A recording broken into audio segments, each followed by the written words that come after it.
Bonjour tout le monde, j'espère que vous allez bien. Aujourd'hui on se retrouve encore pour une nouvelle vidéo, mais cette fois-ci je vais répondre à une question qui m'a été énormément posée en commentaire. Quels sont les débouchés après un BTS SP3S? Alors après le BTS SP3S, deux possibilités s'offrent à vous. Alors, soit la licence professionnelle que bon nombre de professeurs vont vous parler durant ces 2 années de BTS en vous disant ah mais vous pouvez faire une licence et tout ça, une licence pro, donc licence pro c'est un an. Voilà. Et sinon, vous faites comme moi, vous allez dans le monde du travail. C'est comme, bon, vous semble, rien ne vous empêche de faire comme vous en avez envie. Mais comme on a beaucoup posé cette question, et bien moi j'avais envie de répondre aux questions qui m'ont été posées. Donc on va commencer tout de suite. Alors, la première que je vais traiter, c'était souvent la licence qu'on pouvait faire après un BTS SP3S, donc il y en a plusieurs. D'abord, il y a la licence pro qu'on connaît tous, peut-être administration économique et sociale, qui est la licence un peu principale du BTS, mais vous avez d'autres licences, donc je vais vous dire à peu près ce qu'il y a. Donc du coup, je mets de mon ordinateur, je vous mettrai en barre d'infos les liens si jamais ça vous intéresse de savoir quelle licence vous voulez faire après le BTS SP3S. Je pense que ça peut toujours être utile après le BTS. Donc, alors, il y a bien administration économique et sociale. Donc là, je suis sur un PDF de l'Académie de Versailles qui retrace tous les licences. Il y a aussi, donc, je vais vous dire les principales, mais de toute façon, je vous mettrai les liens, donc vous pourrez aller voir. Sciences, technologies, santé, administration économique et sociale, droit, économie, gestion. Santé, management de la santé, gestion des ressources humaines, gestion statistique de la protection sociale, intervention sociale. Ouais, donc en fait, ce qu'on peut voir, c'est un peu repéré par matière, parce que protection sociale et tout ça, c'est un peu institution et réseau. Management de la santé, gestion des ressources humaines, c'est GRH. Tout ce qui est sciences technologiques et tout ça, c'est plus, je sais pas, je dirais un peu la communication, ça vous verrez un petit peu. Donc en fait, le nom des licences pro, ça donne un peu, un petit peu les matières. Donc du coup, moi je connaissais administration économique et sociale, donc AES, pour ceux qui connaissent, ou intervention sociale. Et du coup, dans le PDF, donc sur l'ordinateur, je sais comment sur ce PDF, et B, en fait, vous avez le programme au niveau des licences pro et les débouchés. Et du coup, là, en fait, ça permet d'ouvrir plein de portes. Et au final, on peut se dire, mais moi, j'ai envie de faire ça. Et en fait, je pensais pas qu'on pouvait le faire. Donc, voilà. Et du coup, je vais vous prendre, je vais vous trouver l'administration économique et sociale, donc la licence. Et je vais vous dire les débouchés. Donc voilà, on peut vraiment faire, là ils disent conseiller en formation, en emploi, insertion professionnelle, technicien des services administratifs, des services comptables, cadre de la gestion des ressources humaines, responsable de la formation en entreprise, cadre responsable de la mise en œuvre des pouvoirs publics. Donc voilà les licences qu'on peut faire.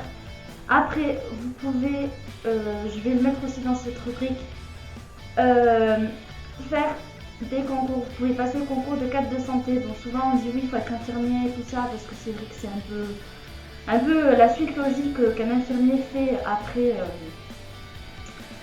ses études d'infirmier, mais vous pouvez aussi faire le concours de cadre de santé. Vous pouvez également travailler comme assistante sociale. Vous pouvez travailler si vous voulez, vous pouvez faire la licence CESF, conseiller en économie sociale et familiale, si jamais ça vous plaît, tout ce qui est gestion du budget, venir en aide auprès des personnes en situation de précarité. Donc voilà, donc vraiment vous pouvez tenter ou les concours ou la licence pro. Pour les concours, je pense que c'est tout dans le domaine social et sanitaire. Donc la plus spécifique, donc assistant social, peut-être pour les concours, vous mieux aller vous renseigner en librairie, dans les librairies spéciales, ou vous pouvez trouver sur internet le concours après BTS 3S. Attendez, je vais regarder. Peut-être que je vais trouver, mais après ça dépend vraiment de vous en fait. Donc là il n'y a que l'explication du BTS, il n'y a pas les concours, donc déjà Voilà, je pense avoir été claire. Si vraiment vous avez des questions, n'hésitez pas à me les poser en commentaire pour cette rubrique, pour c'est vraiment approfondir votre projet. Mais la meilleure réponse que j'ai à vous dire, c'est Internet, quoi. Ou demander dans les CIO, ou vous pouvez demander aussi dans, auprès de votre lycée. Vous pouvez demander aux profs de la documentation, les sites où on peut se renseigner pour les concours.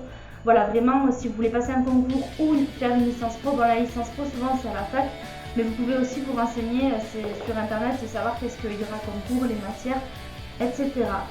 Donc voilà pour la rubrique licence pro et concours.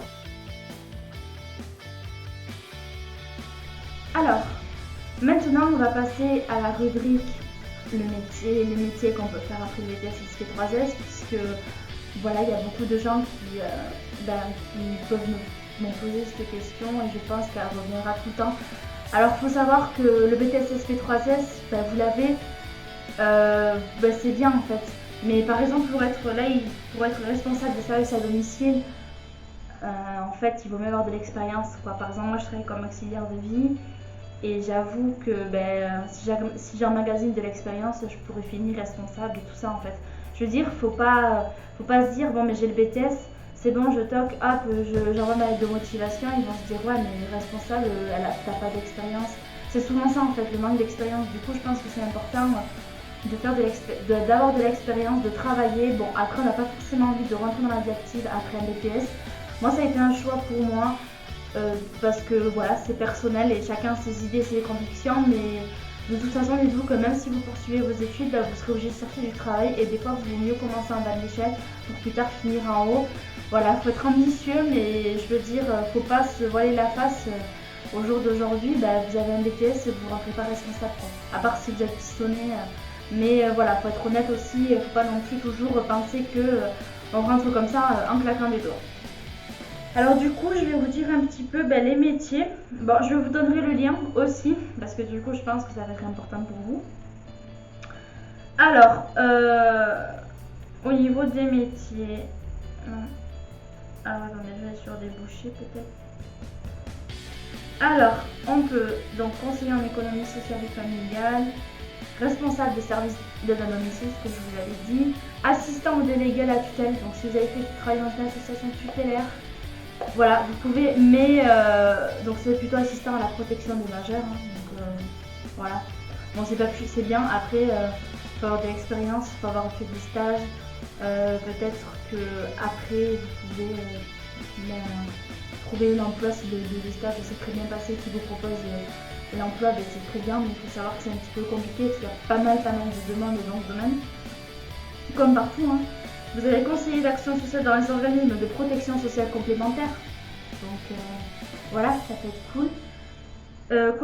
Coordonnateur d'activité sociale, gestionnaire dans les organismes de sécurité sociale, gestionnaire conseil dans les organismes de protection sociale. Donc tout ce qui est sécu, c'est soit vous pouvez rentrer comme ça, soit par concours. Par exemple, vous travaillez à l'assurance maladie et tout ça, vous pouvez rentrer.